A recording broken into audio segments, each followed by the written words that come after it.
हम पढ़ना स्टार्ट करते हैं। ठीक है, मैं रिकॉर्डिंग पे डाल रहा हूँ चीजों को।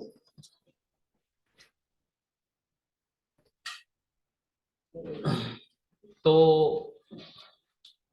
एनाकोंडा मैं खोलता हूँ।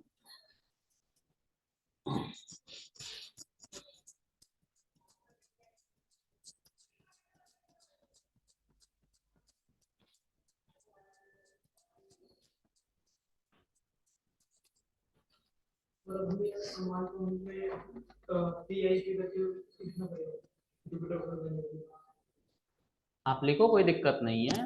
मतलब मैं चीजों को लाइट वेट रखने के लिए सब कर रहा हूँ। जैसे पहले सब चलता था ना, वैसे ही आप चलाओ, कोई दिक्कत नहीं है। ठीक है, बात समझ में आ रही है? आप वीएस कोड सीख गए हो, आप उसके अंदर कोड करो, अच्छी बात है, करो। ठीक है, लेकिन मैं एक लाइट प्लेटफॉर्म रखने की कोशिश कर रहा हूँ, ज्यादा क्रिटिकल नहीं। आराम से हमारा वीएस कोड खुल जाए क्लिक से, मतलब GUI ऐसे क्लिक करके मैं अपना जुपिटर खोल सकूं, है ना। कमांड ना लिखना पड़े, उसको अवॉइड करने की कोशिश करो, क्योंकि मेरी कुछ कैंडिडेट से बात हुई है ना। हेलो। तो मैं जुपिटर लैब को लॉन्च कर रहा था। जुपिटर मैंने एनाकोंडा इंस्टॉल किया था और एनाकोंडा के अंदर जुपिटर है। ठीक है, कोई दिक्कत नहीं है। हम चीजों के बारे में सीखेंगे। एक बार पाइथन तो सीख लें, जैसे जैसे आदत पड़ जाएगी हम थोड़ा सा विजुअलाइज करने लग जाएंगे, चीजों को समझने लग जाएंगे, तो हम खुद ही क्रिटिकल चीजें सिखा देंगे आपको। ठीक है, कोई दिक्कत नहीं है। तो ये है आपका फाइल सिस्टम। ठीक है, अब इस फाइल सिस्टम में आपको अपना फाइल ओपन करना है। ये किसी और बैच का फाइल है, जो इससे पहले था उसका फाइल है। तो इस पे आपको दिख रहा है, ऐसा आपको दिख रहा होगा एक फाइल, है ना, फोल्डर। अब इस फोल्डर के अंदर देखो डेस्कटॉप लिखा हुआ है। डेस्कटॉप पे क्लिक करो, आप डेस्कटॉप के अंदर आ गए। ठीक है, अब डेस्कटॉप के अंदर क्लास ऑन गिट है, क्लास ऑन गिट के अंदर आ गया, और क्लास ऑन गिट के अंदर ही आपका सारा फोल्डर रखा हुआ है। जितने मैं बैचेस लेता हूँ सारे फोल्डर से। इसमें एक बैच है आपका वीकडे 7। ठीक है, इस पर डबल क्लिक करेंगे, इतने फाइल्स हमने बना रखे थे। ठीक है, हम जुपिटर की फाइल बनाते थे, मैनुअली लिखना पड़ता था .ipynb फाइल का नाम देके। हम वही करते थे। यहाँ पे manually, sorry, automatically IPYNB file ही बनती है। ठीक है, अब सी, यहाँ पे मुझे एक फाइल बनानी है। तो हमने लास्ट क्लास में कहाँ तक पढ़ा था वो देख लेते हैं। intro.txt के अंदर मैंने सिलेबस आई गेस लिख रखा था, देखो यही सिलेबस है। ठीक है, हम डेटा टाइप के बारे में आई गेस पढ़ रहे थे। वेरिएबल पढ़ा रहे थे। ओके, वेरिएबल के बारे में हमने किया था। वेरिएबल के बारे में सब कुछ बता दिया था मैंने। कोई दिक्कत थी उसमें? उसके बाद कोड नहीं किया, करवाया उस पर। चलो देख लेता हूँ मैं वेरिएबल। ठीक है, मैं देख लेता हूँ।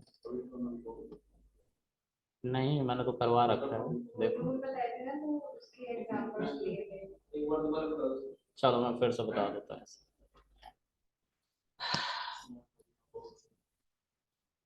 मैं सब कुछ डिलीट कर रहा हूँ कि मैं फिर से बता पाऊँ इन सभी चीजों को, है ना। ये रूल थे जो मैंने ऊपर लिख रखे थे। ठीक है, अब ये है हमारा VS, सॉरी, जुपिटर। ठीक है, जो एनाकोंडा के अंदर था। वैसे मैंने इसको बाहर से भी इंस्टॉल करवाया है। ठीक है, क्रिटिकल ना हो इसीलिए लाइट वेट रखने के लिए इन सब टूल को एज इट इज यूज करते हैं। जैसे जैसे हम थोड़ा सा पाइथन में अच्छे हो जाएंगे, हम कोडिंग करने लग जाएंगे जैसे पहले करते थे। ओके, तो वेरिएबल के बारे में मैं बता रहा था। सी, वेरिएबल क्या होती है? तो वेरिएबल एक कंटेनर होता है। सपोज करो ये मैं हूं, और मुझे लेट्स से एक प्लेस से दूसरे प्लेस जाना है। मतलब कि मैं लेट्स से अभी ड्यूकेट में हूँ, ड्यूकेट से रानी बाग में रहता हूँ, रानी बाग जाना है। तो अगर मैं कुछ ले जाना चाहता हूँ ड्यूकेट से अपने घर पे, तो मुझे अपनी एक्सेसरीज ले जानी पड़ेगी। लेट्स से चार्जर है, फोन है, नोटबुक है, कुछ भी है, राइट। तो उसके लिए मुझे चाहिए होगा एक कंटेनर। हाथ में लेके जाऊंगा तो हो सकता है कुछ मिस हो जाए, कुछ गिर जाए, कुछ हो जाए, राइट। तो एक अच्छा अप्रोच नहीं है हाथ में ऐसी चीजों को लेके जाना। रियल लाइफ से बता रहा हूँ कि क्यों हमने वेरिएबल्स बनाए थे। ठीक है, तो मुझे एक कंटेनर चाहिए जिसके अंदर अपनी सारी एक्सेसरीज को मैं रख सकूं, है ना। और इस कंटेनर को मैं यहां से लेके अपने घर ओपन करूं और सब कुछ मुझे एज इट इज मिल जाए, कुछ मिस ना हो, कुछ खोए ना। ठीक है, अब इस कंटेनर का ही नाम मैं कुछ दे देता हूं। तो इस कंटेनर का नाम लेट से ए है। ठीक है, और इस कंटेनर के अंदर मैंने वैल्यूज रखी है। इसको लेके मैं कहाँ जा रहा हूँ? रानी बाग जा रहा हूँ। रानी बाग में मैं जाके इसको ओपन कर देता हूँ। तो सारी चीजें मुझे एज इट इज मिलेंगी। ठीक है, ये पॉसिबल हो पाया इस कंटेनर की वजह से। ठीक है, ये है वेरिएबल। ठीक है, और ये है वो कंटेनर जिसको ये वेरिएबल दिखा रहा है, इंडिकेट कर रहा है। इंडिकेट कर रहा है मतलब कि एक कंटेनर का नाम है। अब बेसिकली ये जो ए है इस कंटेनर को इंडिकेट कर रहा है, तो इसी ए नाम के कंटेनर को मैं यहाँ पे ओपन करूंगा और मुझे सारी एक्सेसरीज मिल जाएगी। ठीक है, प्रोग्रामिंग में कंटेनर को कुछ नाम से जाना जाता है, एक तो वेरिएबल ही है, इसके अलावा इसका दूसरा नाम है आइडेंटिफायर। ठीक है, उसके अलावा भी कुछ नाम है। ठीक है, इसको हम आगे चल के पढ़ेंगे, अभी मैं बस लिख दे रहा हूं। ठीक है, आर्ग्यूमेंट। ठीक है, और ऑब्जेक्ट। ठीक है, और इसी को हम कहते हैं कंटेनर भी। तो कंटेनर, वेरिएबल, आइडेंटिफायर तीनों एक ही चीज है। ठीक है, आगे बढ़ते हैं। आप सब थोड़ा सा अज्यूम करो कि आप सब एटीएम पे गए।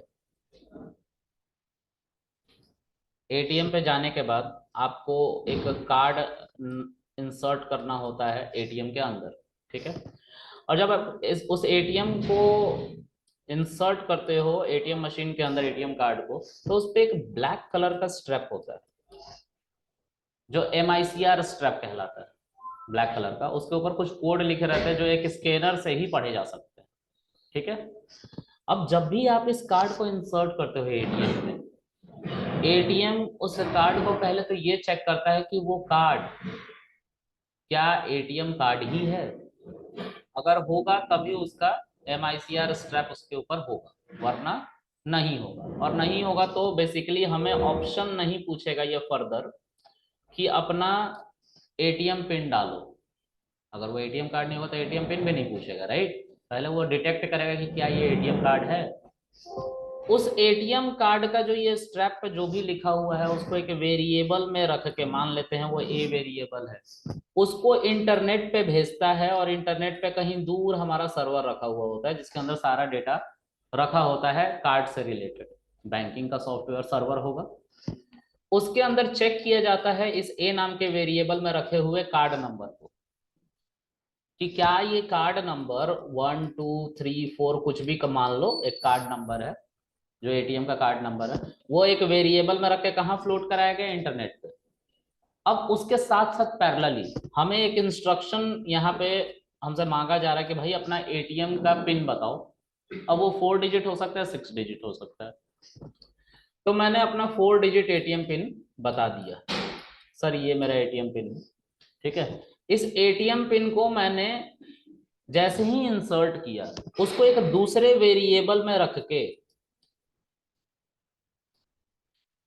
इसी सर्वर पे भेजा गया।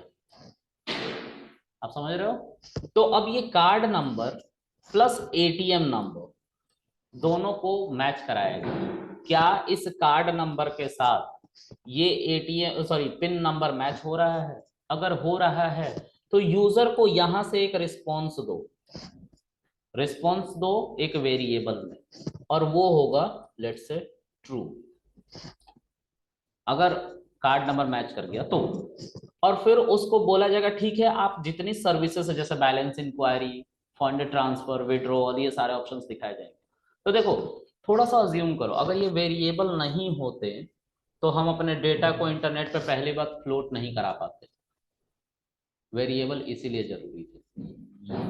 ठीक है, अगर मुझे इंटरनेट पे डेटा को फ्लोट कराना में वेरिएबल चाहिए, अगर इंटरनेट से कोई रिस्पॉन्स आ रहा है जैसे ट्रू आ रहा है तो उसको एक कंटेन करने के लिए एक वेरिएबल में रखना पड़ेगा, नहीं तो हमें आगे एक्सेस करने नहीं दिया जाएगा ना कुछ।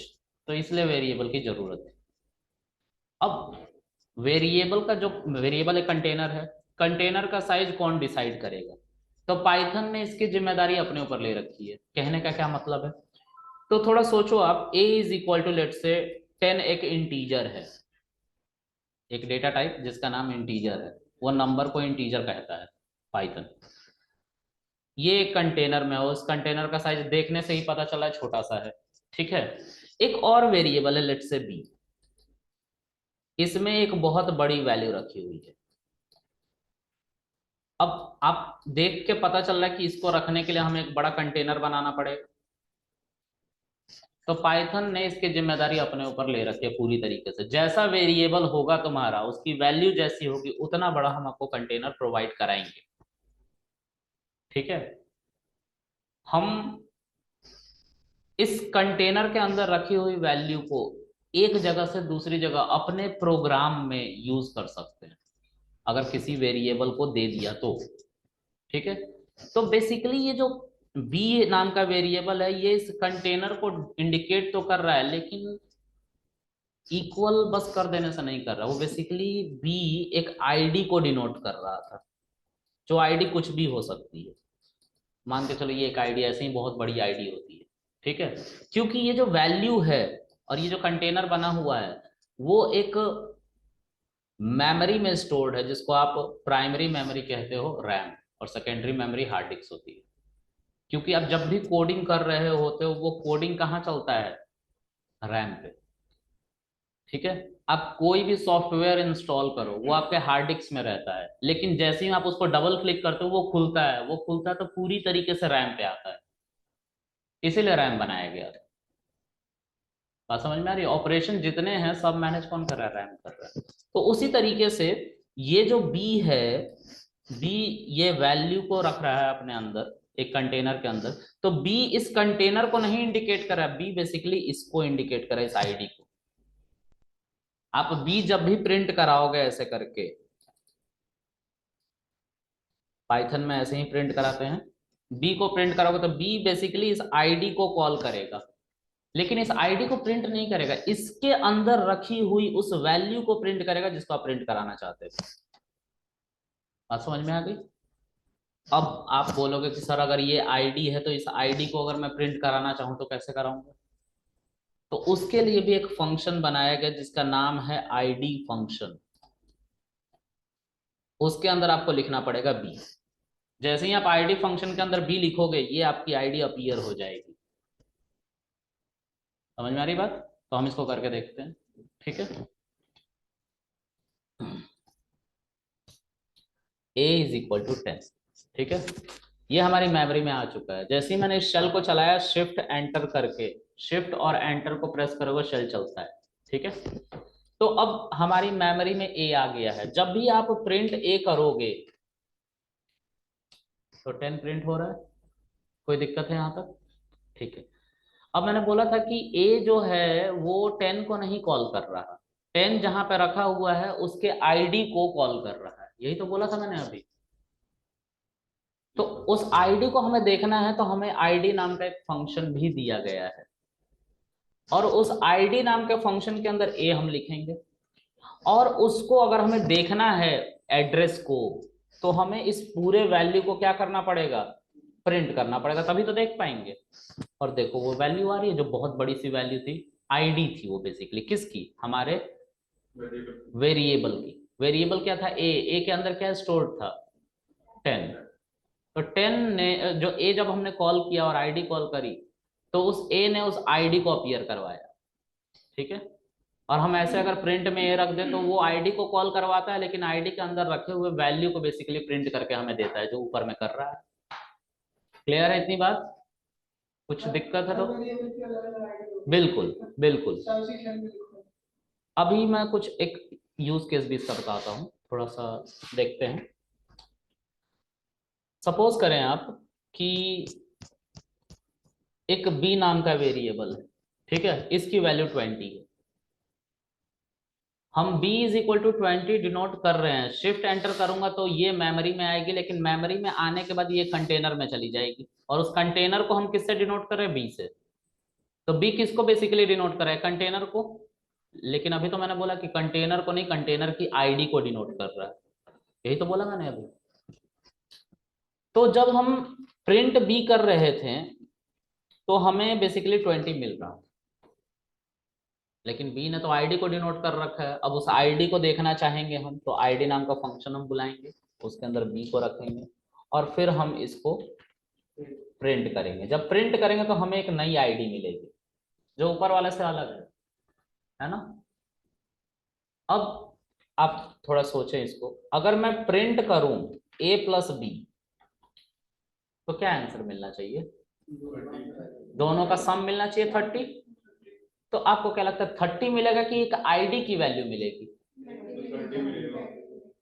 30 मिलेगा, लेकिन इंटरनली क्या हुआ होगा, 30 एक आईडी में रखी गई होगी, लेकिन उस आईडी को डिनोट करने वाला वेरिएबल ही नहीं है। तो ऐसे नहीं कर सकते print ID a plus b, ऐसे नहीं होता। अभी मैं कुछ और बताने की कोशिश कर रहा हूँ। मैं कह रहा हूँ ये आपका ए था, ठीक है, ए में 10 रखा हुआ है, और ये आपका बी है, बी में क्या रखा हुआ है, 20 रखा हुआ है। जब आपने ए प्लस बी करा तो इसने क्या जनरेट किया, 30। लेकिन 30 को बेसिकली इसने जनरेट नहीं किया, इसने एक आईडी को कॉल किया जहां पे 30 रख के हमें दिखाया जा रहा है। और समझ में आ रही है? तो वही आईडी शो कर देगा। हाँ, अब क्योंकि हमने इस वैल्यू के जो सम आए हैं 30, इसको किसी कंटेनर में रखा ही नहीं, तो हम इस 30 को दोबारा कभी प्रिंट नहीं करा सकते। अगर हमें कराना है तो हमें ए प्लस बी करना पड़ेगा। और समझ में आ रही है?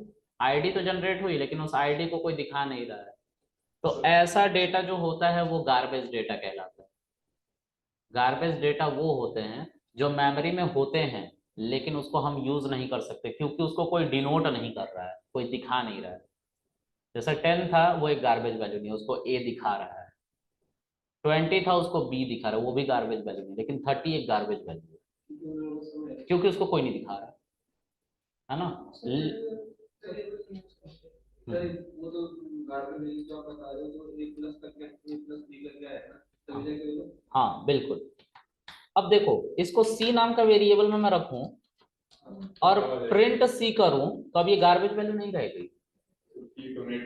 सी डोनेट डिनोट एक आईडी को कर रहा है।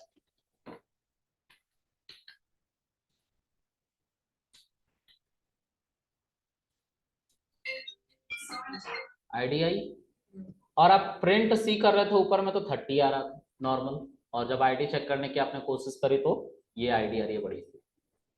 इतना क्लियर है? ओके। अब इसके आगे बढ़ते हैं। मैंने रूल रेगुलेशन जो लिखे हैं वो 3 लिख रखे हैं ऊपर में, है ना। मैंने ये लिख रखा है पहला रूल कि कभी भी कोई वेरिएबल का नाम नंबर से नहीं स्टार्ट करेंगे। अगर हम नंबर से स्टार्ट करेंगे तो दिक्कत है, वो एरर देगा। यही लिखा है मैंने यहाँ पे, variable name never start with a number. ठीक है, तो अगर मैं एक वेरिएबल का नाम लेट से a1 इज इक्वल टू 10 करूं और रन करो, दिस इज एन एरर। क्यों? क्योंकि वेरिएबल का नाम नंबर से नहीं स्टार्ट होता। ठीक है, अच्छा, मैंने सिर्फ इतना ही लिखा था कि नंबर से आप स्टार्ट नहीं कर सकते वेरिएबल का नाम। मैंने कभी भी ये नहीं लिखा कि मिडिल में और लास्ट में नहीं यूज करेंगे, है ना। तो अब हम उसको भी देख लेते हैं। a1b इज इक्वल टू 20, ये चल गया। अगर मैं a1b को प्रिंट कराऊं तो मुझे क्या मिल जाएगा, 20। ठीक है, और a b1 अगर लिखूं और 20 यहाँ पे फिर से लिखूं तो a b1 भी एक वेरिएबल है, लास्ट में भी हम नंबर यूज कर सकते हैं। ठीक है, लेकिन याद रखेंगे इंटीजर नंबर ही यूज करना, डॉट मत यूज करना। डॉट यूज करोगे तो दिक्कत हो जाएगी, एरर हो जाएगी। अंडरस्कोर यूज कर सकते हैं, अंडरस्कोर यूज कर सकते हैं। ठीक है, तो ये हमारे एक्सेप्टेबल वेरिएबल्स हैं। ठीक है, दूसरा लॉ क्या है कि कभी भी स्पेशल कैरेक्टर नहीं यूज करेंगे हम अपने वेरिएबल में सिवाय अंडरस्कोर के। हाँ, तो अब a at the rate b is equal to 20 नहीं करेंगे, ये एरर है क्योंकि हमें स्पेशल कैरेक्टर मना करा गया है यूज करने के लिए सिवाय अंडरस्कोर को छोड़ के। अगर आपको लिखना ही था तो आप अंडरस्कोर को लिखते हैं ना ऐसे, ये एक्सेप्टेबल है। ठीक है, अगर आप प्रिंट करोगे a अंडरस्कोर b तो आपको 20 मिलेगा, लेकिन a at the rate b करोगे या a एक्सक्लेमेशन b करोगे तो नहीं कुछ भी मिलेगा, एरर मिलेगा आपको। ठीक है, तो a exclamation b is equal to 20 अगर मैं लिखूं, एरर है, ये स्पेशल कैरेक्टर है एक्सक्लेमेशन, ओके, अब मैंने ये भी बताया था लास्ट क्लास में कि अंडरस्कोर को ही क्यों अलाउ किया गया, ठीक है। तो अंडरस्कोर को इसलिए अलाउ किया गया कि रीडेबिलिटी बढ़ सके, तीसरा नियम हमारा, ठीक है। तो तीसरा नियम ये है कि हमारे रीडेबल वेरिएबल होने चाहिए। जैसे कृष्णा जो है, कृष्णा का जो वेट है वो 72 होना चाहिए, ठीक है। एक सेकंड गाइस। हाँ जी सर। हाँ। हम्म।